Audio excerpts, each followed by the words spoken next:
What exactly do you contribute here, Mom? My daughter said it the way you say something you've been rehearsing in your head for a long time and finally stopped bothering to hold back. She was standing at the kitchen sink, back to me, still in her work blazer, rinsing her coffee mug, not even looking at me when she said it. I had just asked for Saturday to myself. My old friend May was driving in from Savannah. First time I'd seen her in almost 2 years, and I wanted one afternoon without watching Clem, without making dinner for 4, without listening for little feet on the stairs. One afternoon, my own house, a Saturday. I'm not trying to start anything, I said. Careful. The way you get careful after a long time of watching where you step. I just thought, since May is coming. No, I'm asking genuinely. She turned then, leaned against the counter, arms crossed. The blazer was still buttoned. You don't pay rent. You don't work. Kurt and I are keeping this whole household running, and you what? You watch Clem a few hours and that's enough? I stood there with a dish towel in my hands. The dish towel I had bought, in my kitchen, in the house my husband Harold and I paid off 23 years ago. I didn't answer. I just put the towel down and walked back to my room, the room that used to be the master bedroom, until Monica said the light was better in the back for Clem. And before I quite understood what had happened, I was sleeping in the guest room with a window that faces the neighbor's fence. That was the night I stopped pretending this was temporary. It started the way these things always start, with a story that sounded reasonable. Monica called on a Tuesday in March, about 2 years ago. She and Kurt were losing their apartment. The building had been sold, new management. They had 90 days to find something new. She was crying on the phone. Clem was 3, just starting to talk in full sentences, still wobbly on stairs. The rental market was terrible.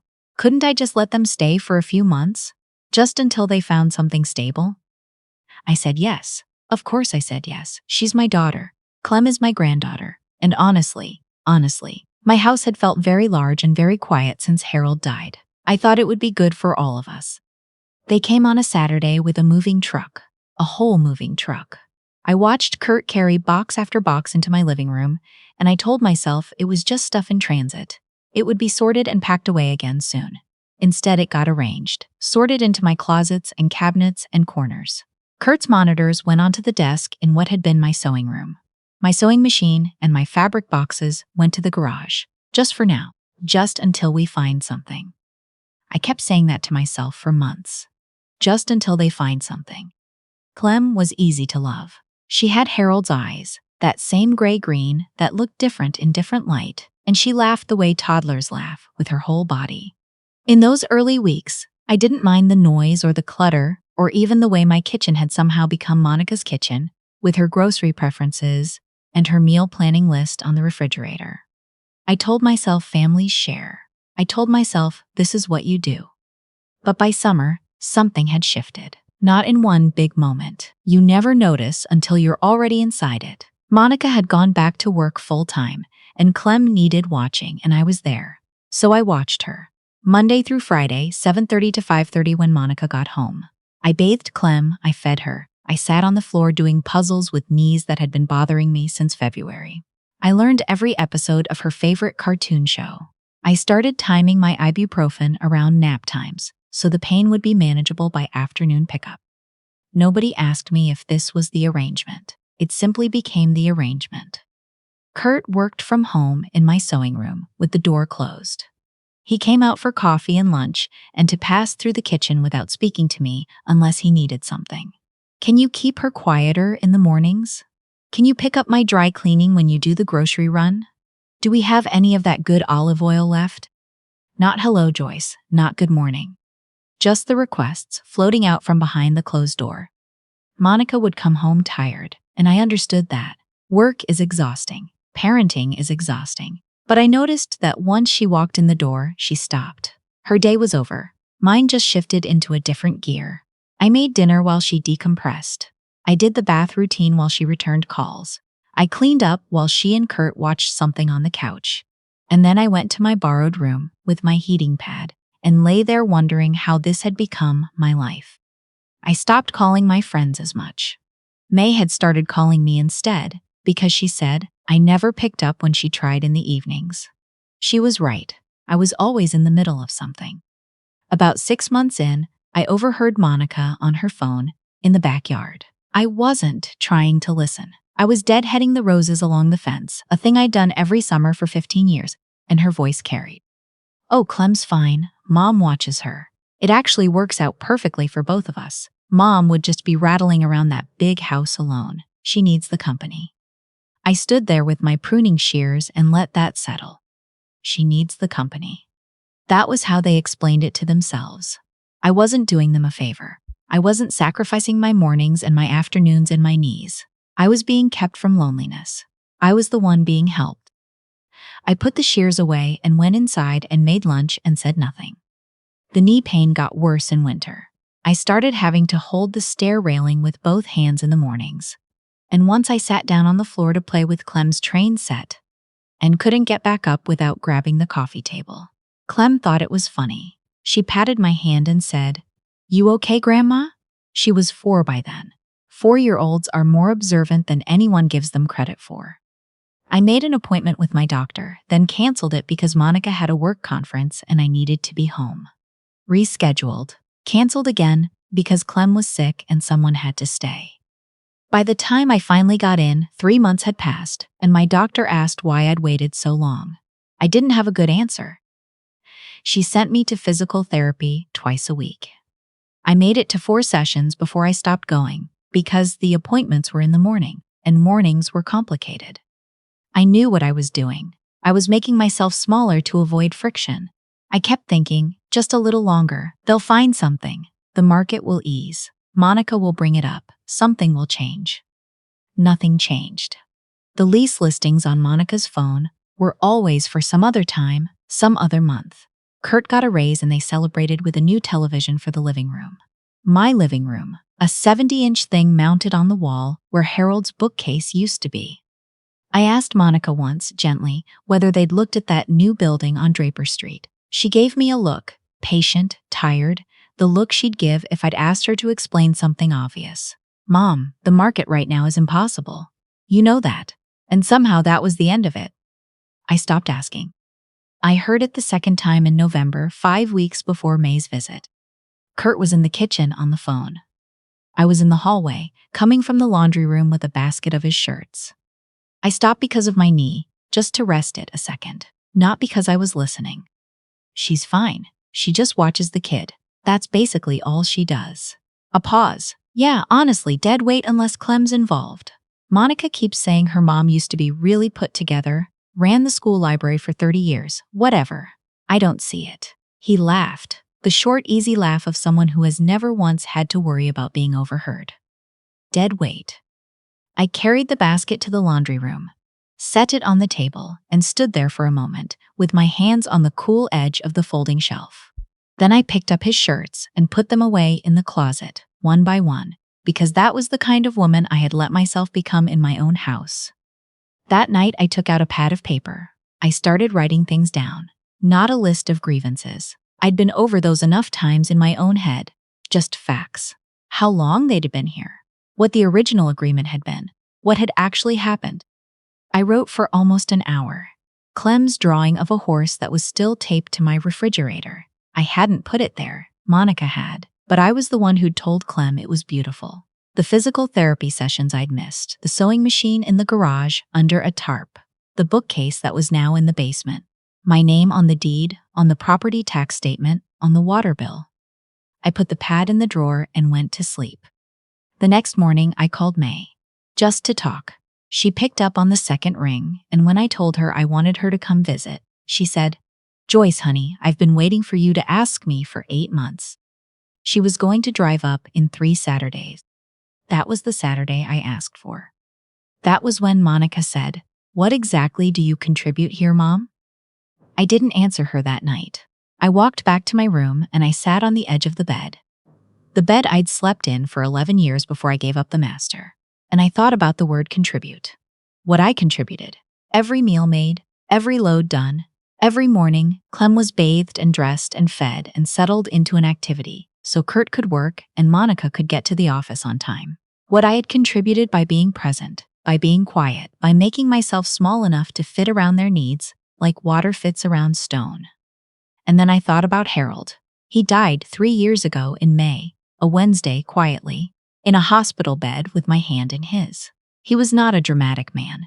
He didn't say anything memorable at the end, nothing quotable.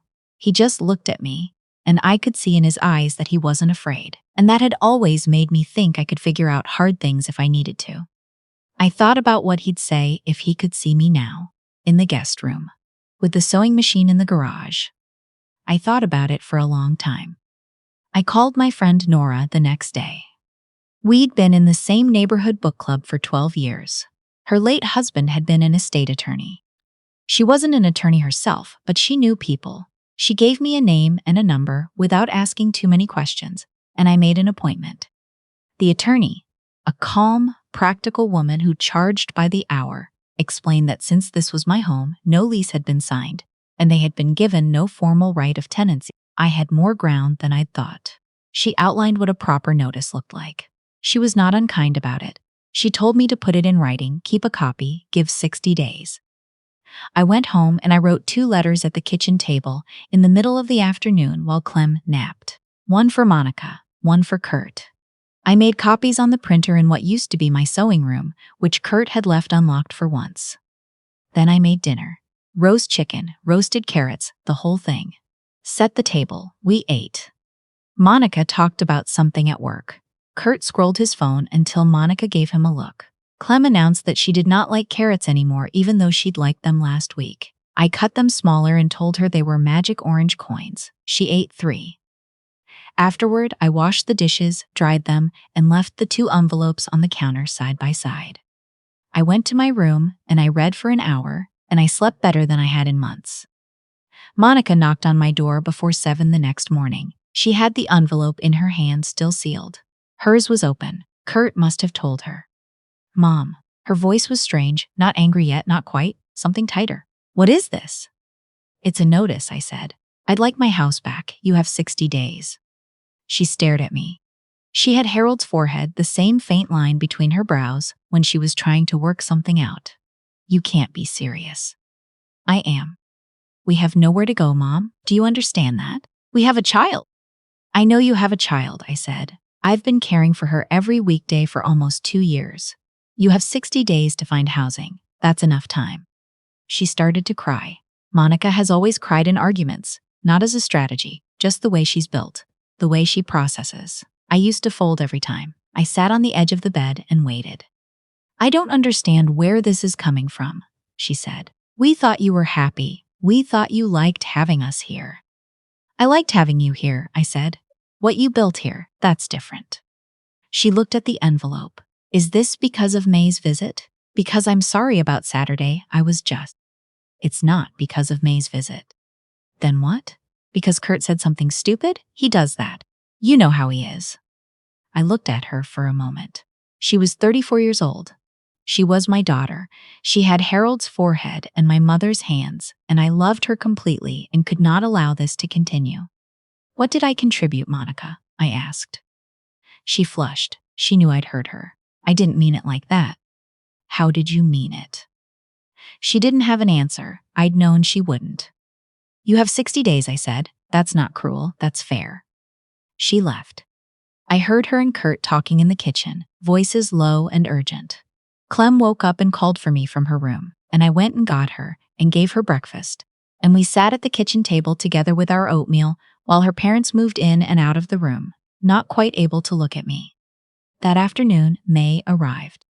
She showed up at 2 o'clock in a yellow scarf and a coat she'd had since before her second hip replacement, and she hugged me in the doorway for a long time without saying anything. Then she came inside, took off her coat, hung it on the hook I'd put by the door 20 years ago, and said, "Tell me." I told her. All of it. The sewing machine in the garage. The bookcase. The hearing dead weight and needs the company, and what exactly do you contribute?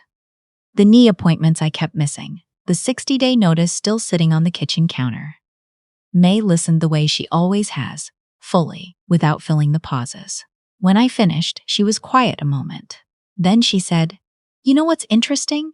You kept saying, 'I thought' all the way through. I thought it was temporary. I thought she'd figure it out. I thought someone would notice. You were waiting for someone else to fix what you already knew." I looked at my hands. She was right. Well, she said, you figured it out. We had tea. We talked about her grandchildren, about the trip she'd been planning to Portugal, about the book she'd just finished and hated. Clem came in at some point and May let her try on the yellow scarf and declared her a fashion expert.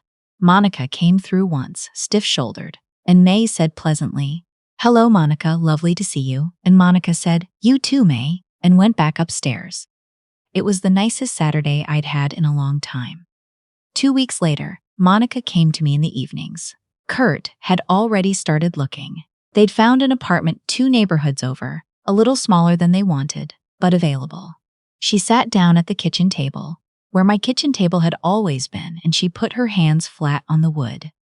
"I want to say something," she said, "and I need you to let me finish before you say anything." I nodded. "When Dad died, I told myself that you needed us, that we were doing you a favor, and then when we needed to move out of our place, I thought, this is fine, it works for everyone, and I stopped looking at it honestly." She paused. "I heard what I wanted to hear. We both did, Kurt and me. You were here, and you were helpful, and she stopped. "Kept going," I said. "Yes." She looked at the table.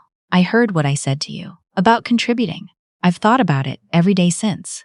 She looked up. "I'm sorry, Mom, I'm genuinely sorry." I was quiet for a moment. The kitchen clock ticked. Outside, I could hear Clem in the yard, talking to herself the way she does when she's running an imaginary game. "Thank you for saying that," I said. "Will you be okay, here alone?" "Monica," I said, and I kept my voice even. "I was fine alone before you came. I just forgot that for a while." She nodded, and for a second she looked young. Not defensive, not tired, just young. The way she looked when she was Clem's age and had done something wrong and knew it. "Can I still bring Clem to visit?" she asked. "Once we're settled?" "I hope you will," I said. "That's different. Visiting is different." She understood. I could see that she understood.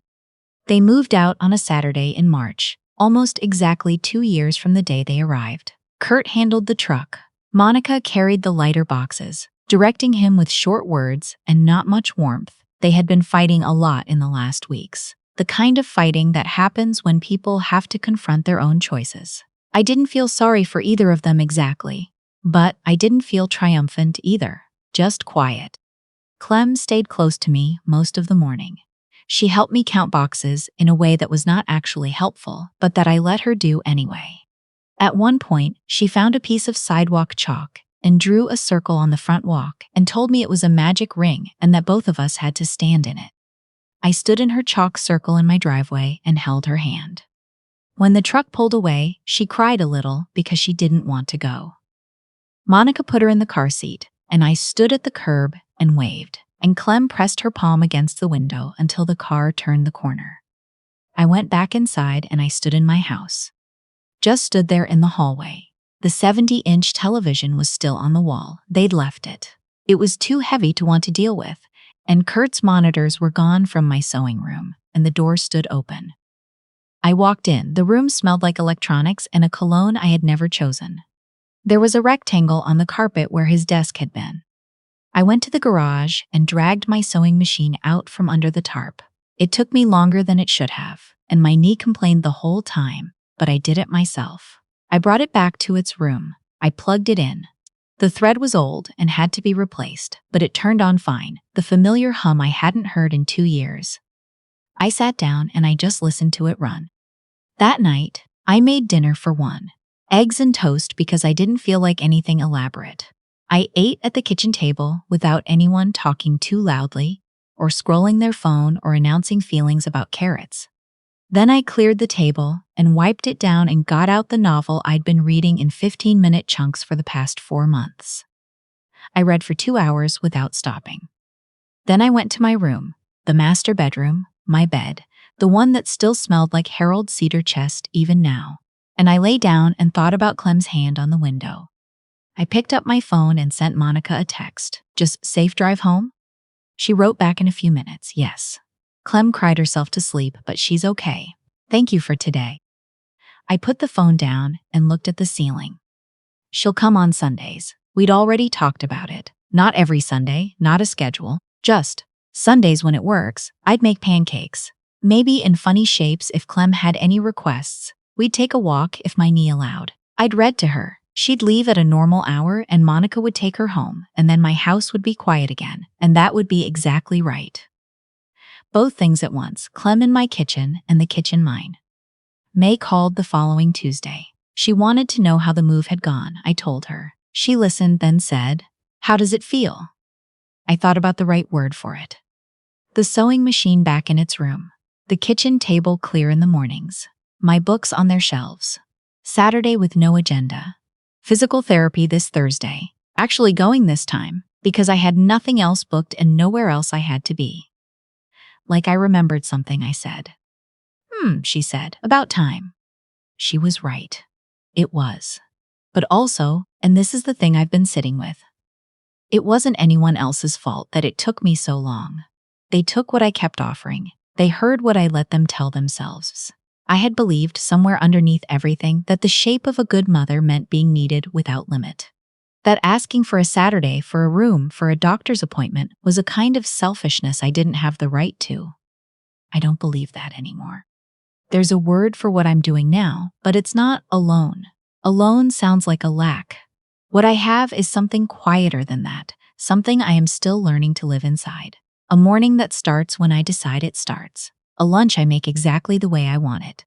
An evening that belongs to me and whatever I choose to fill it with. Yesterday, I finally called back an old colleague from the library.